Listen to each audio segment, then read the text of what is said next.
Hi there fellow guitar slingers, Josh Rogers here, thanks for joining me today.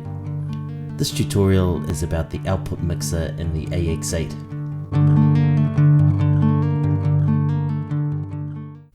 Let's just take a look at where it is. If you open up the AX8 edit screen, move across to the right, you can see output over here. Let's click on that. When you click on it, you're going to see this set of parameters come up, and I'll go into that in a bit more detail later. What can the output mixer do? What is it responsible for? Well, to answer that question, let's take a look at the grid in greater detail. We have 4 rows. Row 1, row 2, row 3, and row 4. Let's jump back to the output mixer. If we look across here, we're going to see level 1, level 2, level 3, level 4. These are related to each of the inputs. Level 1 is related to row 1. Level 2 is related to row 2, and so on, down to row 4. The output mixer deals with signals from each of these rows. Essentially what it does is it allows you to mix the input level from each row. Then you can adjust it. The output mixer allows you to mix the levels from each row independently of one another.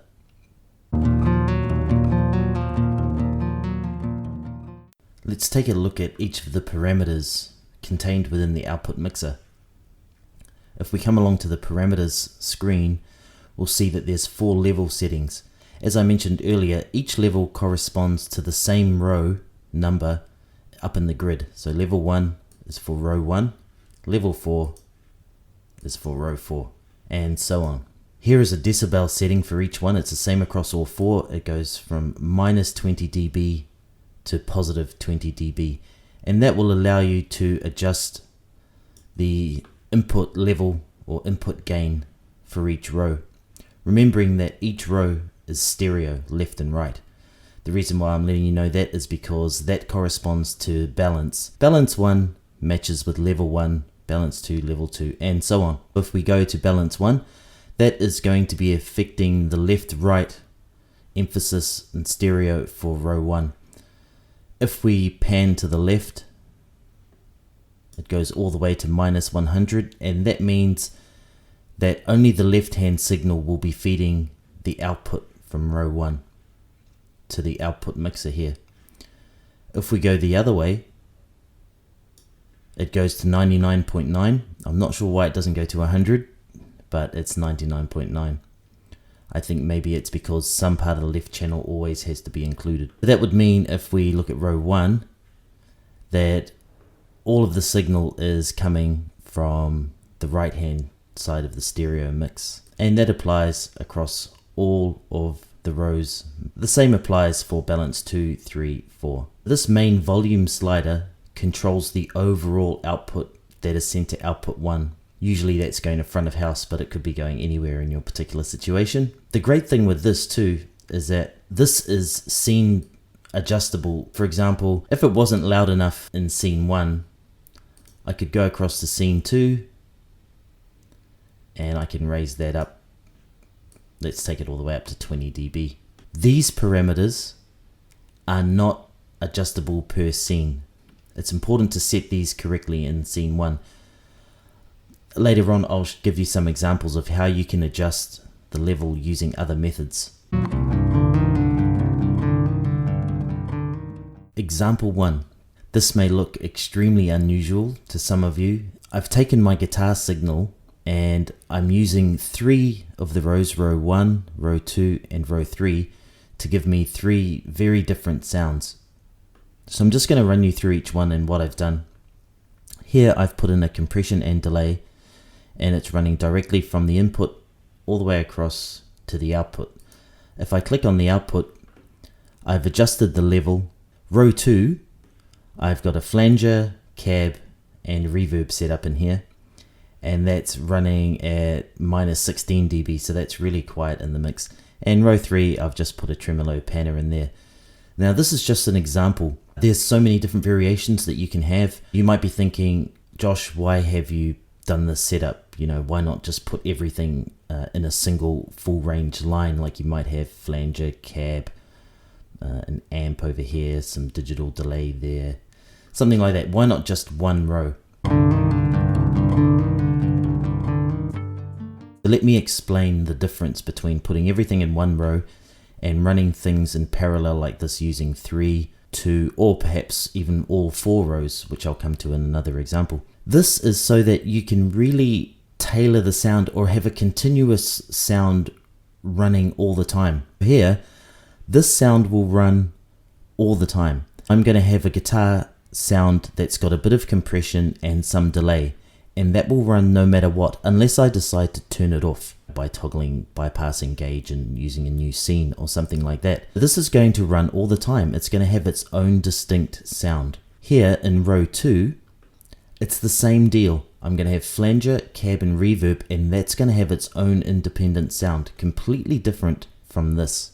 The same principle is here. I'm going to have this tremolo pan running across to the output at its own level. If we go back to the output mixer, I did explain this before, but this is just going to run gently in the background. It's one of the more prominent rows in the mix, so you will hear it a little bit more than you might hear level 2. This is running underneath, and in this particular instance, I've got level 3, the trem pan, running loud.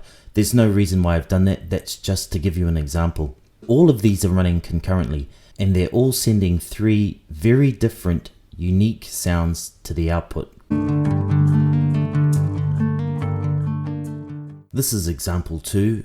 Another way of utilizing the output mixer is to do something like this. I'll run you through what I've done. I have my guitar input signal coming through a compressor and then into a cabinet. While we're on cabinets, it's important to understand that if you have effects before a cabinet that are stereo and you don't have your cabinet set up in stereo, say for example you just have it in normal and you only have one block, all of the stereo effects coming into the cabinet will be summed to mono.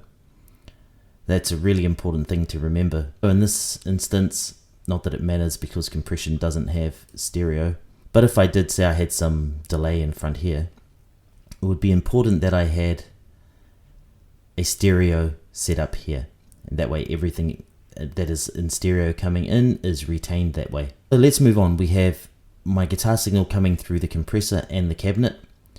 Then I've split it and I'm using all 4 rows. That means all 4 rows are going to have the compressor and the cabinet sound coming through them, or signal might be a better word. The compressor and the cabinet signal are feeding each of these rows. Why would I set this up like that?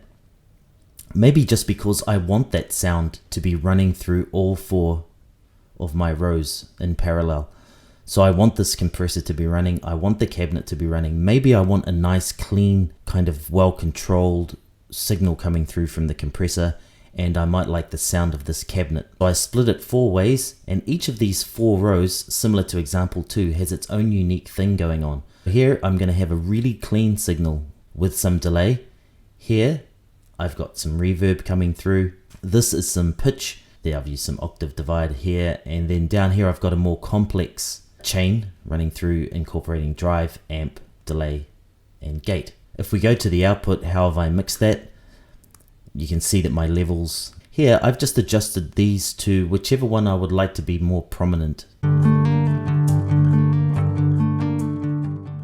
If I need to give a row a volume boost or a gain boost, remember that I cannot set that down here because it's set here. I can't play with these in the scenes. So what you can do is you can give one the good old EQ boost. So let's go down to graphic EQ.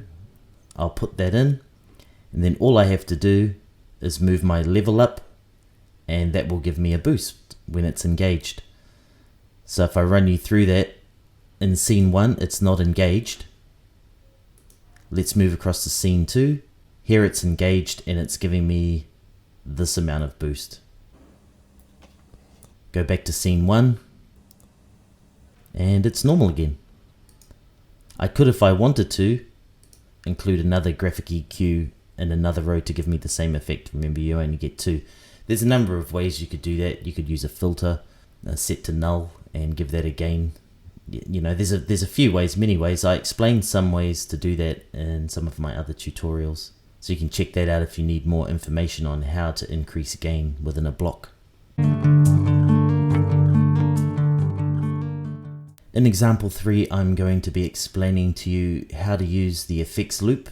Also the effects of tapping and bringing effects from series into parallel and out again, the effect that that has on the output here. So let's have a look at the effects loop. Most guitarists would use this to send a signal to their onstage monitoring system, which is usually an amp of some kind and a cabinet. The example here that I'm using is sending to output 2. It is not related to output 1. The reason is I haven't joined it here. If I join it like this, then the effects loop is going to feed to both. It's going to feed to output 1 and to output 2. So you may not want that. You may want a different signal coming to your on-stage monitor system. In that case, do not join your effects loop back to the main output 1. Just keep it like this. If we look at the sound that's going to be coming into your output 2, it's going to be the sound only from these 2 rows.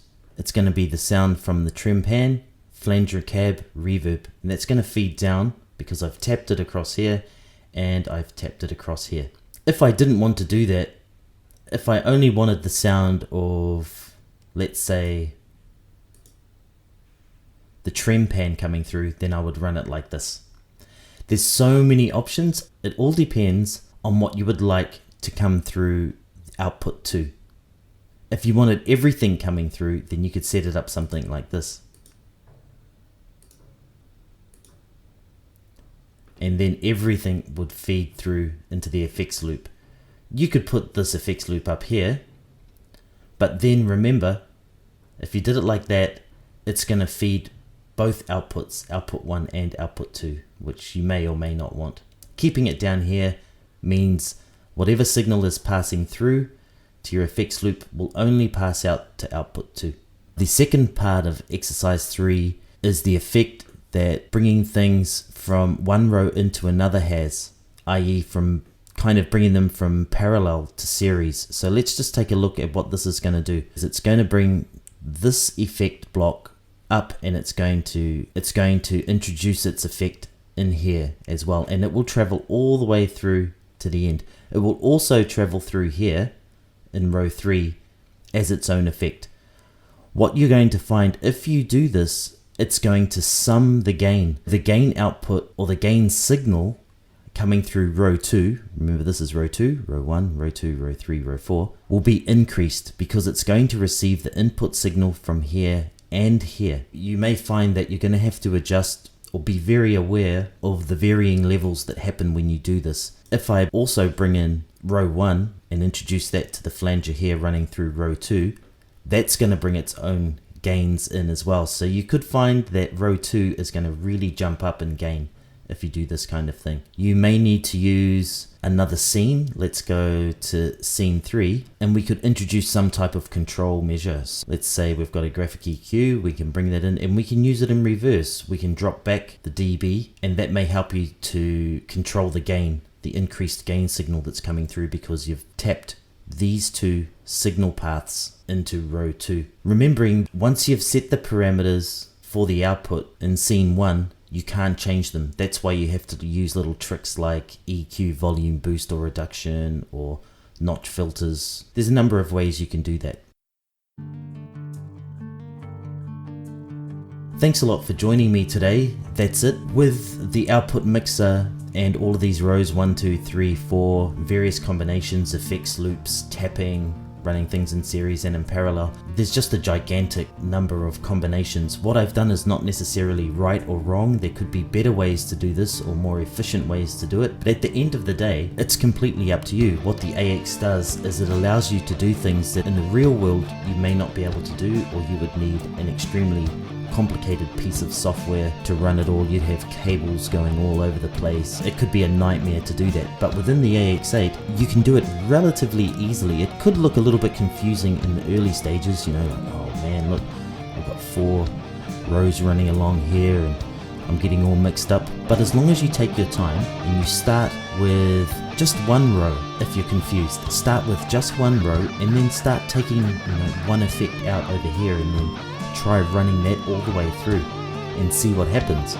It may result in something really cool, or it could be horrible, but the beauty of it is you can experiment for free and you're only limited by CPU and your imagination. Once again from me, thanks a lot for joining me today. As you know, let your fingers fly. See you next time.